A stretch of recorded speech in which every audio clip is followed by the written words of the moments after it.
बच्चों ये प्रश्न देखें, ये भी जब फलन का प्रांत और परिसर दिए गए हों तो उससे संबंधित प्रश्न है।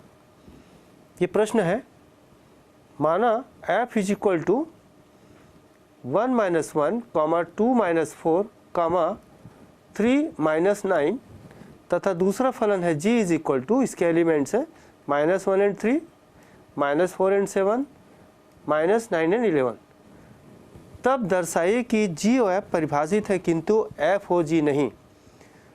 साथ ही g और f ज्ञात कीजिए। तो बच्चों इसको हल करते हम लोग।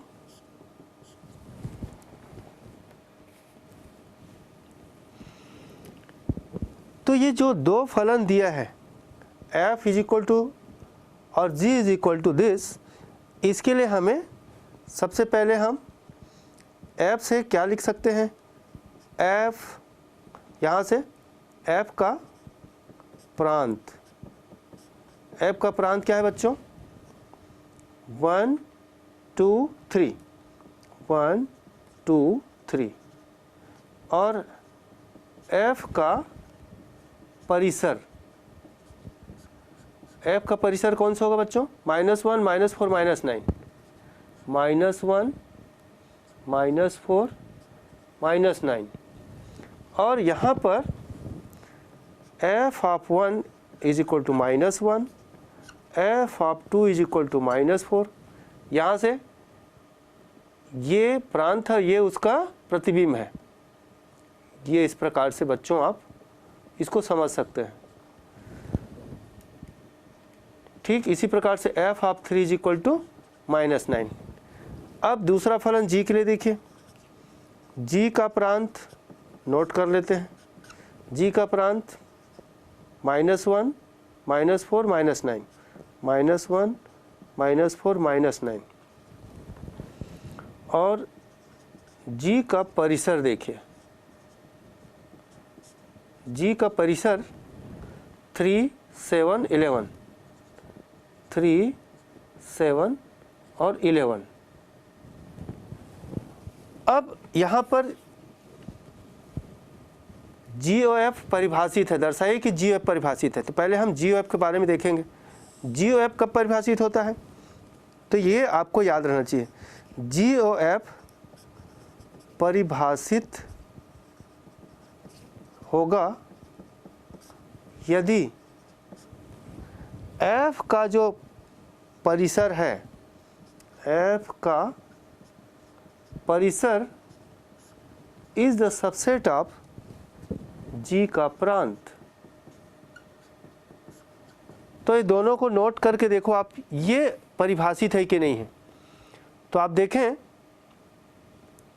f का परिसर देखिए, नोट करके रखें आप, f का परिसर क्या दिख रहा है, -1 -4 एंड -9, और g का प्रांत क्या दिख रहा है, यहाँ देखिए g का प्रांत -1 -4 -9, दोनों बराबर है।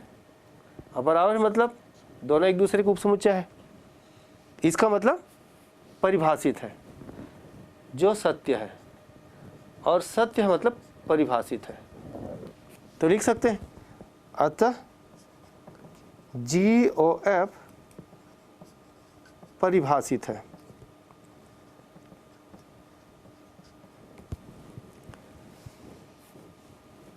अब g और f परिभाषित है, तो हमको अब g और f निकालना है। तो इसके लिए हमें दो चीज़, इसमें दो बात नोट करना है। g और f का प्रांत, g और f का प्रांत जो है वो f का प्रांत होता है, और f का प्रांत आप देख सकते हैं 1 2 3 है। ठीक है बच्चों, f का प्रांत 1 2 3। और दूसरा याद रखना है कि g और f का सह प्रांत, इसको भी ध्यान रखना है। g और f का सह प्रांत वो होता है g का सह प्रांत। तो यहाँ पर सह प्रांत का सवाल ही नहीं है, परिसर दिया हुआ है, तो हम g और f का रेंज निकालेंगे। g और f का प्रांत मिल गया, जी ओ एफ के लिए जी ओ एफ का रेंज यानी परिसर निकालना है।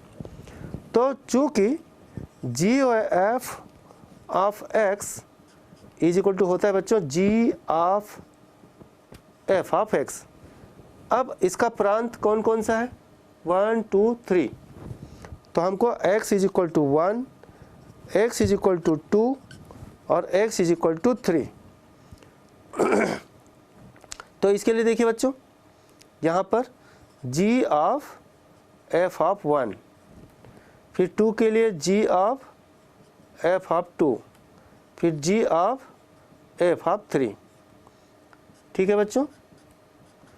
अब यहाँ पर g ऑफ f ऑफ 1 निकालने के लिए f ऑफ 1 क्या है बच्चों, देखें आप f of 1 g of this f of 1, आप देखें कहाँ f ऑफ 1 f ऑफ 1, तो ये हो गया g ऑफ -1, f ऑफ 2 रखिए f ऑफ 2 -4 और f ऑफ 3 रखिए -9। अब इसकी वैल्यू निकालना है g ऑफ -1, तो देखो g ऑफ -1 नोट किए हैं, यदि नोट नहीं किए तो अपन नोट कर सकते हैं। g के लिए देखिए यहाँ से आप देखो बच्चों क्वेश्चन में g ऑफ -1 3 है, g ऑफ -4 7 है और g ऑफ -9 11 है। और इस प्रकार therefore GOF is equal to क्या 1 3, इसको कैसे लिखते हैं बच्चों क्रमित युग्म के रूप में लिखते हैं 1 3 2 7 और 3 11। ठीक है बच्चों, इस प्रकार से GOF प्राप्त कर सकते हैं। अब हम F दूसरा है एफ ओ जी के लिए देखते हैं। एफ ओ जी के लिए क्या जरूरी है बच्चों, पहले परिभाषित है कि नहीं देखने के लिए कि जी का परिसर is the subset of F का प्रांत, ये हमको देखना है। ठीक है बच्चों, कि जिस प्रकार से जी ओ एफ के लिए क्या जरूरी था, ये जरूरी था एफ का परिसर इज द सबसेट ऑफ जी का प्रांत, तो और एफ और जी के लिए इसका उल्टा हो जाता है, जी का परिसर is the subset of F का प्रांत। तो हम अब इसको निकाल के देखते हैं। तो ये आपको याद रखना है बच्चों। अब देखिए जी का परिसर नोट करें, जी का परिसर कहाँ है, जी का परिसर 3 7 11 3 7 11 और f का प्रांत क्या है, f का प्रांत 1 2 3 1 2 3। तो क्या ये इसका उपसमुच्चय दिख रहा है, क्या इसके सारे एलिमेंट इसमें है, नहीं है। इसका मतलब is not subset of this. तो लिख सकते हैं देयरफॉर एफ ओ जी परिभाषित नहीं है, एफ ओ जी परिभाषित नहीं है। तो इस प्रकार बच्चों आप इससे रिलेटेड कि जब भी फलन इस रूप में दिए गए हों, इस रूप का मतलब है कि फलन का प्रांत और परिसर दिया गया हो और तब हमें उनका संयोजन निकालना हो, अर्थात जी ओ एफ और एफ ओ जी निकालना हो, तब हम इसका इन दोनों शर्तों का उपयोग करेंगे। तो नोट करेंगे बच्चों इसको।